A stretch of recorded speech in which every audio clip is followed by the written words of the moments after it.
इन आदिवासी महापुरुषों को कितना जानते हैं आप? दोस्तों, आदिवासी दो शब्दों से मिलकर बना है, आदि और वासी। इसका अर्थ मूल निवासी होता है।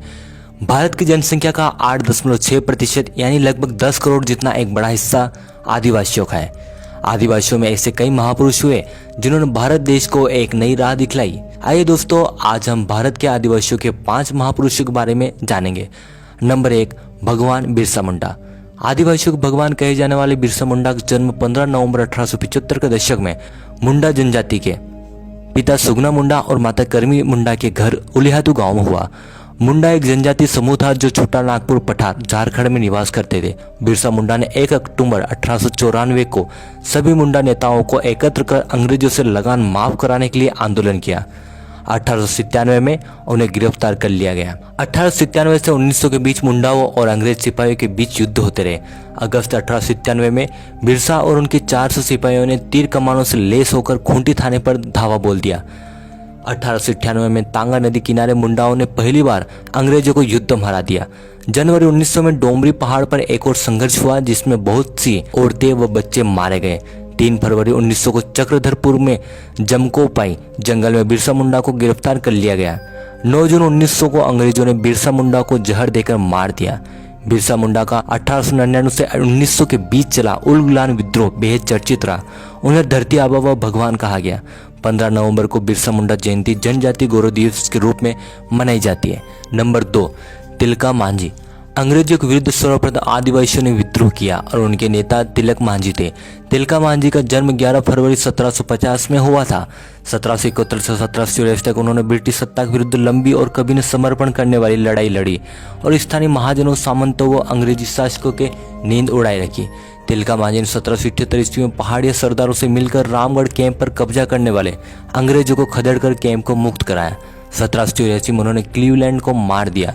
बाद में उनके गुरिल्ला सिपाहियों पर अंग्रेजों ने ताबड़तोड़ हमले किए और उन्हें गिरफ्तार कर लिया।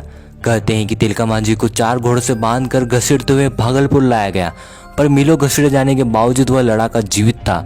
खून में डूबी उनकी देह तब भी गुस्सेल थे और उनकी आंखें बिरतानियों को डरा रही थी। अंग्रेजों ने भागलपुर चौराहे पर एक विशाल वटवृक्ष पर सरेआम लटकाकर उनकी जान ले ली।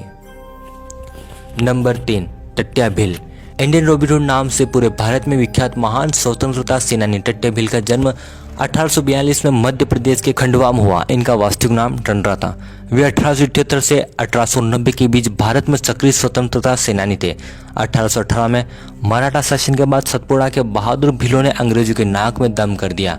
टट्या भील गुरिल्ला युद्ध नीति में पारंगत थे।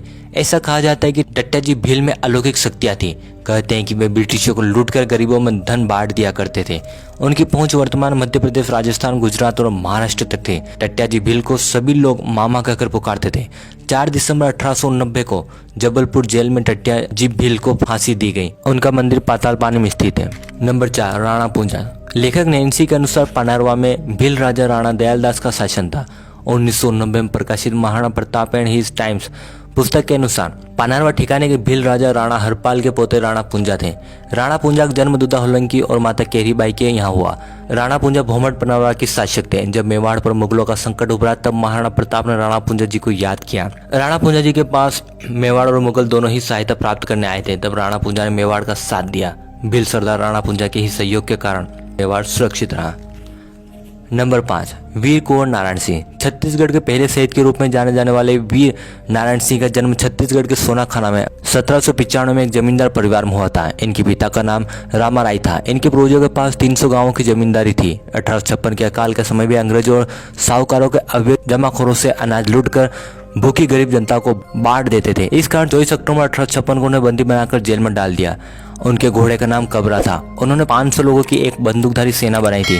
10 दिसंबर 1857 को रायपुर में अंग्रेजों ने उन्हें सार्वजनिक रूप से फांसी दे दी थी।